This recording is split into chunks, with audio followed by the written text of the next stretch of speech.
बुर्ला थाना अंतर्गत एमसीएल जागृति विहार रे जने व्यक्तिंकर अस्वाभाविक भाव में मृत्यु होइतिबा बेले पुलिस व्यक्तिंक स्त्री को गिरफ्त करिछि। मृत व्यक्ति जनक हेउचंती झारसुगुड़ा लखनपुर आकाश मुंडा। तेबे आकाश तांका पत्नी सरस्वती मुंडा एवं तांका 7 मासर शिशु कन्या सहित एमसीएल जागृति विहार रे रहुथिले।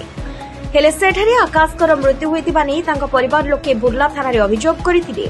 अभियोग हेबा परे पुलिस घटनास्थल को पहुंची शव को जबत करने सहित घटनार तदंत करथिला। तदंत बेले आकाशकर स्त्री को पचरा उचरा कराजिबा परे एहा एक हत्याकांड बोली पुलिस जानिबाकु पाइथिला। स्त्री को कहबा अनुसार आकाश मद पी स्त्री को माड़ मारुथिले।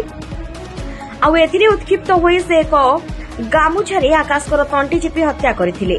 सत्यता सामना को आसिबा परे अभियुक्त स्त्री सरस्वती मुंडा को बुर्ला पुलिस गिरफ्त कर कोर्ट चालान करथिबा नै बुर्ला थाना अधिकारी पक्षरु सूचना दिया जायछि। Bureau report viral Sambalpur.